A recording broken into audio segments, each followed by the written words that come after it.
ರಾಜ್ಯದಲ್ಲಿ ಮಳೆ ಆರ್ಭಟ ಜೋರಾಗಿದೆ. ಕೋಲಾರದಲ್ಲಿ ಧಾರಾಕಾರ ಮಳೆ ಸುರಿತಾ ಇದ್ದು ಮಳೆಯಿಂದಾಗಿ ಜನಜೀವನ ಅಸ್ತವ್ಯಸ್ತವಾಗಿದೆ. ಕೋಲಾರ, ಶ್ರೀನಿವಾಸಪುರ, ಮುಳಬಾಗಿಲು, ಮಾಲೂರಲ್ಲಿ ವಿದ್ಯುತ್ ಪೂರೈಕೆ ವ್ಯತ್ಯಯವಾಗಿದೆ.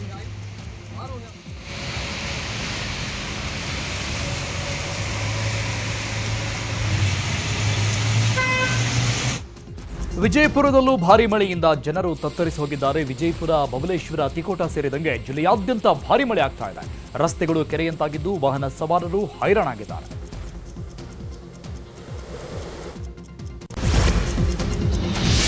ಬೆಂಗಳೂರಿನ ಹೆಬ್ಬಾಳದಲ್ಲಿ ಬಿಡಿಎ ಕೈಗೆತ್ತಿಕೊಂಡಿರುವ ಮೇಲ್ಸೇತುವೆ ಕಾಮಗಾರಿಯನ್ನ ಡಿಸಿಎಂ ಡಿಕೆ ಶಿವಕುಮಾರ್ ಪರಿಶೀಲಿಸಿದರು.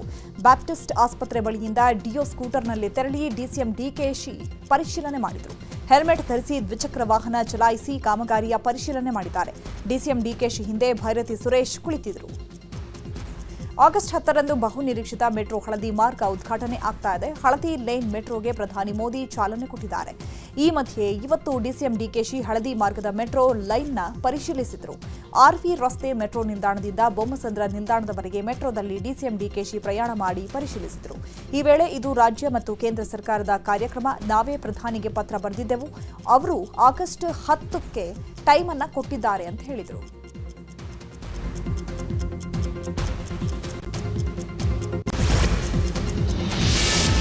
ನಾಳೆ ಸಿಎಂ ಸಿದ್ದರಾಮಯ್ಯ ರಾಯಚೂರಿಗೆ ಭೇಟಿ ಕೊಡಲಿದ್ದಾರೆ. ಹೀಗಾಗಿ ಸಿಎಂ ಆಗಮನಕ್ಕೆ ಹಟ್ಟಿ ಪಟ್ಟಣದಲ್ಲಿ ಸಿದ್ಧತೆ ನಡೀತಾ ಇದೆ. ಪಟ್ಟಣದ ದಾರುಬಾಲ ಕ್ರೀಡಾಂಗಣದಲ್ಲಿ ಕಾರ್ಯಕ್ರಮಕ್ಕಾಗಿ ಬೃಹತ್ ವೇದಿಕೆ ನಿರ್ಮಾಣವಾಗಿದೆ. ಹಾಗೆಯೇ ಕಾರ್ಮಿಕರ ಮಕ್ಕಳಿಗೆ ಸ್ಟೇಡಿಯಂ ನಿರ್ಮಾಣ, ಆಸ್ಪತ್ರೆ, ಶಾಲೆ ಸೇರಿದಂತೆ 996 ಕೋಟಿ ರೂಪಾಯಿಗಳ ಕಾಮಗಾರಿಗಳಿಗೆ ಸಿಎಂ ಶಂಕುಸ್ಥಾಪನೆ ಮಾಡಲಿದ್ದಾರೆ. ಇನ್ನು ನಾಳೆ ಹಟ್ಟಿ ಪಟ್ಟಣಕ್ಕೆ ಭೇಟಿ ನೀಡ್ತಾ ಇರುವ ಸಿಎಂ ಸಿದ್ದರಾಮಯ್ಯ ಕಾರ್ಯಕ್ರಮಕ್ಕೆ ವಿರೋಧ ವ್ಯಕ್ತಪಡಿಸಲಾಗ್ತಾ ಇದೆ.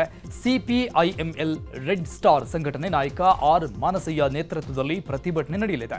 ಸಿಎಂ ಕಾರ್ಯಕ್ರಮಕ್ಕೆ ವಿರೋಧಕ್ಕೆ ಟಿಯುಸಿಐ ಹಾಗೂ ಕರ್ನಾಟಕ ರೈತ ಸಂಘ ಬೆಂಬಲ ಸೂಚಿಸಿದೆ. ಆಗಸ್ಟ್ 11ರಿಂದ ಮಳೆಗಾಲದ ಅಧಿವೇಶನ ಆರಂಭವಾಗಲಿದೆ. ಅಧಿವೇಶನದಲ್ಲಿ ಸರ್ಕಾರವನ್ನ ಒಗ್ಗಟ್ಟಿನಿಂದ ಕಟ್ಟಿಹಾಕಲು ಬಿಜೆಪಿ ಮುಂದಾಗಿದೆ. ಸರ್ಕಾರವನ್ನ ಕಟ್ಟಿಹಾಕುವ ನಿಟ್ಟಿನಲ್ಲಿ ಬಿಜೆಪಿ ಸಭೆ ನಡೆಸಿದೆ. ಬೆಂಗಳೂರಿನ ಖಾಸಗಿ ಹೋಟೆಲ್ನಲ್ಲಿ ಸಭೆ ನಡೆದಿದ್ದು, ಸಭೆಯಲ್ಲಿ ಹಿರಿಯ ಶಾಸಕರಾದ ಸುರೇಶ್ ಕುಮಾರ್, ಸಿಸಿ ಪಾಟೀಲ್, ಶಶಿಕಲಾ ಜೊಲ್ಲೆ, ಅರವಿಂದ ಬೆಲ್ಲದ್, ದೊಡ್ಡನಗೌಡ ಪಾಟೀಲ್ ಸೇರಿದಂತೆ ಅನೇಕರು ಪಾಲ್ಗೊಂಡಿದ್ದಾರೆ. ಸಭೆ ಬಳಿಕ ಮಾತನಾಡಿದ ವಿಪಕ್ಷ ನಾಯಕ ಆರ್ ಅಶೋಕ್, ಆಗಸ್ಟ್ 10ರಂದು ಎನ್ಡಿಎ ನೇತೃತ್ವದ ಸಮನ್ವಯ ಸಮಿತಿ ಸಭೆ ಮಾಡ್ತಾ ಇದ್ದೇವೆ.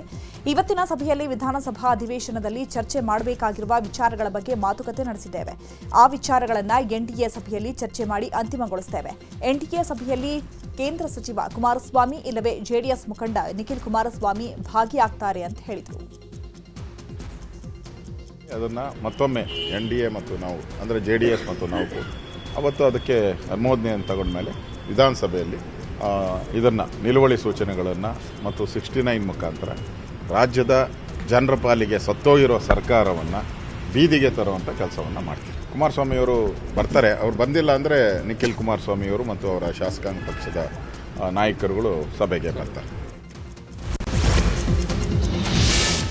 ಆಗಸ್ಟ್ 10ರಂದು ಹಳದಿ ಲೈನ್ ಮೆಟ್ರೋ ಮಾರ್ಗ ಉದ್ಘಾಟನೆಗೆ ಪ್ರಧಾನಿ ಮೋದಿ ಬರ್ತಾ ಇದ್ದಾರೆ. ಈ ವೇಳೆ ರಾಜ್ಯ ಬಿಜೆಪಿ ನಾಯಕರು ಸಮಾವೇಶ ಹಾಗೂ ರೋಡ್ ಶೋ ನಡೆಸಲು ಮುಂದಾಗಿದ್ರು. ಆದರೆ ಪ್ರಧಾನಿ ಮೋದಿ ರೋಡ್ ಶೋಗೆ ಸಮಯ ನೀಡಿಲ್ಲ.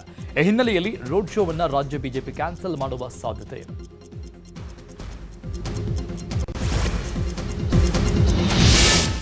ಧರ್ಮಸ್ಥಳ ಗ್ರಾಮದಲ್ಲಿ ನೂರಾರು ಶವಗಳನ್ನು ಹೂತಿಟ್ಟ ಆರೋಪ ಪ್ರಕರಣದ ತನಿಖೆ ಮತ್ತಷ್ಟು ಚುರುಕುಗೊಂಡಿದೆ. ಈಗಾಗಲೇ ಎಸ್ಐಟಿ ಅನಾಮಿಕ ಗುರುತಿಸಿರುವ ಸ್ಪಾಟ್ಗಳಲ್ಲಿ ಕಳೆಬರಕ್ಕಾಗಿ ಉತ್ಖನನ ಮಾಡ್ತಾ ಇದೆ.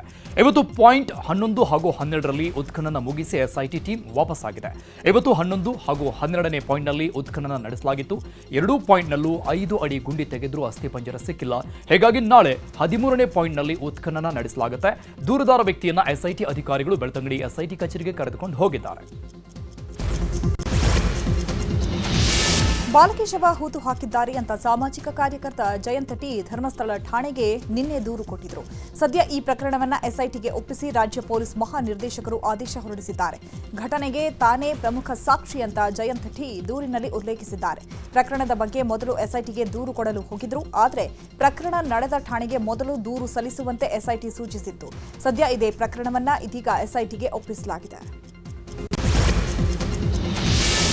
ನಿನ್ನೆ ಧರ್ಮಸ್ಥಳದಲ್ಲಿ ಉತ್ಖನನ ವೇಳೆ 14ನೇ ಪಾಯಿಂಟ್ನಲ್ಲಿ ಅಸ್ಥಿಪಂಜರದ ಮೂಳೆಗಳು ಪತ್ತೆಯಾಗಿತ್ತು. ಸುಮಾರು 140ಕ್ಕೂ ಅಧಿಕ ಮೂಳೆಗಳು ಪತ್ತೆಯಾಗಿತ್ತು.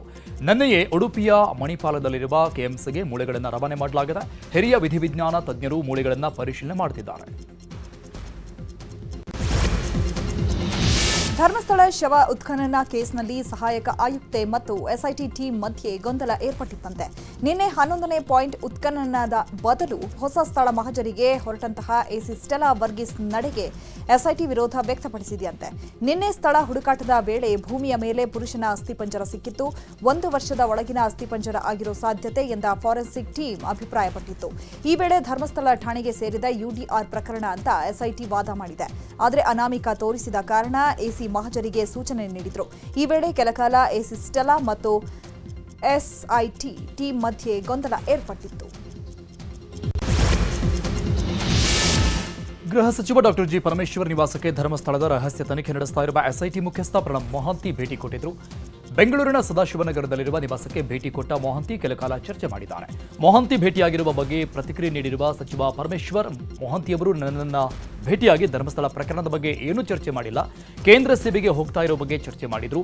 ಸೇವಾ ಹಿರಿತನದ ಮೇಲೆ ಅವರನ್ನು ದೆಹಲಿಗೆ ಕರೆಸಿಕೊಳ್ತಾ ಇದ್ದಾರೆ. ಅವರು ಹೋಗ್ತಾರೋ ಇಲ್ವೋ ಗೊತ್ತಿಲ್ಲ ಅಂತ ಮಾಹಿತಿ ಕೊಟ್ಟರು. ಕ್ರೈಮ್ ಸ್ಟೋರಿಗಳನ್ನ ನೋಡ್ತಾ ಹೋಗೋಣ. ನಟಿ ರಮ್ಯಾ ವಿರುದ್ಧ ಸೋಷಿಯಲ್ ಮೀಡಿಯಾದಲ್ಲಿ ಅಶ್ಲೀಲ ಪದ ಬಳಕೆ ಕೇಸ್ಗೆ ಸಂಬಂಧಪಟ್ಟಂತೆ ಸೈಬರ್ ಕ್ರೈಮ್ ಪೊಲೀಸರು ತನಿಖೆ ಮಾಡುತ್ತಿದ್ದಾರೆ. ಈವರೆಗೆ ಒಟ್ಟು 48 ಮಂದಿಯ ಐಪಿ ಅಡ್ರೆಸ್ ಪತ್ತೆ ಹಚ್ಚಲಾಗಿದೆ. ಈ ಮೂಲಕ 15 ಮಂದಿಯನ್ನ ಗುರುತಿಸಲಾಗಿದ್ದು ಸದ್ಯಕ್ಕೆ 4ರನ್ನ ಬಂಧಿಸಲಾಗಿದೆ. ತುಂಬಾ ಅಶ್ಲೀಲವಾಗಿ ಕೆಟ್ಟದಾಗಿ ಕಾಮೆಂಟ್ ಮಾಡಿದ್ದವರಿಗೆ ಪೊಲೀಸರು ಬಿಸಿ ಮುಟ್ಟಿಸಿದ್ದಾರೆ. ಈ ಪೈಕಿ ಚಿಕ್ಕಮಗಳೂರು, ಚಿತ್ರದುರ್ಗ ಹಾಗೂ ಕೋಲಾರ ಭಾಗದವರೇ ಹೆಚ್ಚಾಗಿದ್ದಾರೆ. ಕೆಲವರು ಐಪಿ ಅಡ್ರೆಸ್ ಬ್ಲಾಕ್ ಮಾಡಿ ಮನೆ ಬಿಟ್ಟು ಎಸ್ಕೇಪ್ ಆಗಿದ್ದಾರೆ. ಕಾಂಗ್ರೆಸ್ ಪರಿಷತ್ ಸದಸ್ಯ ಶರಣಗೌಡ ಬಯ್ಯಾಪುರ ಮೇಲೆ ಹಲ್ಲೆಗೆ ಯತ್ನಿಸಲಾಗಿದೆ. ರಾಯಚೂರಿನ ಜಿಲ್ಲೆಯ ಲಿಂಗಸಗೂರು ತಾಲೂಕಿನ ಗುರೇಬಾಳ ಗ್ರಾಮದಲ್ಲಿ ಘಟನೆ ನಡೆದಿದೆ. ಕಾಂಗ್ರೆಸ್ ಕಾರ್ಯಕರ್ತರಿಂದಲೇ ಎಂಎಲ್ಸಿ ಮೇಲೆ ಹಲ್ಲೆಗೆ ಯತ್ನ ನಡೆಸಲಾಗಿದೆ. ಇನ್ನು ಶರಣಗೌಡ ಬಯ್ಯಾಪುರ ಲಿಂಗಸಗೂರು ತಾಲೂಕು ಬ್ಲಾಕ್ ಕಾಂಗ್ರೆಸ್ ಅಧ್ಯಕ್ಷ ಗೋವಿಂದ ನಾಯಕ್ ಯಾರು ಅಂತ ಗೊತ್ತಿಲ್ಲ ಅಂತ ಹೇಳಿಕೆ ಕೊಟ್ಟಿದ್ರು. ಇದಕ್ಕೆ ಕಿಡಿಕಾರಿದ ಕಾರ್ಯಕರ್ತರು ಶರಣಗೌಡ ಬಯ್ಯಾಪುರ ಮೇಲೆ ಹಲ್ಲೆಗೆ ಯತ್ನಿಸಿದ್ದಾರೆ. ಶನಿ ಮಂದಿರದಲ್ಲೇ ಪತ್ನಿ ಕಣ್ಣೆದುರು ಟೆಕ್ಕಿಯ ಬರ್ಬರ ಹತ್ಯೆ ಮಾಡಲಾಗಿದೆ. ಬೆಳಗಾವಿ ಜಿಲ್ಲೆಯ ಖಾನಾಪುರದಲ್ಲಿ ಘಟನೆ ನಡೆದಿದೆ. ಸುರೇಶ್ ಬಂಡಿವಡ್ಡರ್ ಮೃತ ವ್ಯಕ್ತಿ. ಸುರೇಶ್ ನನ್ನ ಪ್ರೀತಿಸಿ ರೇಖಾ ಮದುವೆ ಆಗಿದ್ಲು. ಆ ಬಳಿಕ ಯಶವಂತ್ ಎಂಬಾತನ ಜೊತೆ ಅಫೇರ್ ಹೊಂದಿದ್ಲಂತೆ. ಈ ವಿಚಾರ ತಿಳಿದ ಸುರೇಶ್ ರಾಜಿ ಪಂಚಾಯಿತಿಗೆಂದು ಇಬ್ಬರ ಕುಟುಂಬಸ್ಥರನ್ನ ಕರೆಸಿದ್ದ. ಈ ವೇಳೆ ಯಶವಂತನ ತಂದೆ ಮಲ್ಲಪ್ಪ ಸುರೇಶ್ಗೆ ಇರಿದು ಕೊಲೆ ಮಾಡಿದ್ದಾನೆ. ರಾಮನಗರ ಡಿಸಿ ಗನ್ಮ್ಯಾನ್ ಮೇಲೆ ಹಲ್ಲೆಗೆ 10 ಯುವಕರು ಹಲ್ಲೆ ಮಾಡಿದ್ದಾರೆ. ಮಂಡ್ಯ ಜಿಲ್ಲೆಯ ಕೆಆರ್ಪೇಟೆಯಲ್ಲಿ ಘಟನೆ ನಡೆದಿದೆ. ಕ್ಷುಲ್ಲಕ ಕಾರಣಕ್ಕೆ ಜಗಳ ನಡೆಸಿದ ಗುಂಪು ಗನ್ಮ್ಯಾನ್ ಸೈಯದ್ ಮನ್ಸೂರ್ ಮೇಲೆ ಮನಬಂದಂತೆ ಥಳಿಸಿದ್ದಾರೆ. ಹಲ್ಲೆಯ ದೃಶ್ಯ ಡ್ರೋನ್ ಕ್ಯಾಮೆರಾದಲ್ಲಿ ಸೆರೆಯಾಗಿದೆ. ಹಲ್ಲೆ ಸಂಬಂಧಪಟ್ಟಂಗೆ ಕೆಆರ್ಪೇಟೆ ಠಾಣೆಯಲ್ಲಿ ದೂರು ದಾಖಲಾಗಿದೆ. ಗಾಯಗೊಂಡಿದ್ದ ಪೇದೆಗೆ ಮೈಸೂರಲ್ಲಿ ಚಿಕಿತ್ಸೆ ನೀಡಲಾಗಿದೆ. ಎಫ್ಐಆರ್ ಆಧರಿಸಿ ಕೆಆರ್ಪೇಟೆ ಠಾಣೆ ಪೊಲೀಸರು ತನಿಖೆ ಮುಂದುವರೆಸಿದ್ದಾರೆ.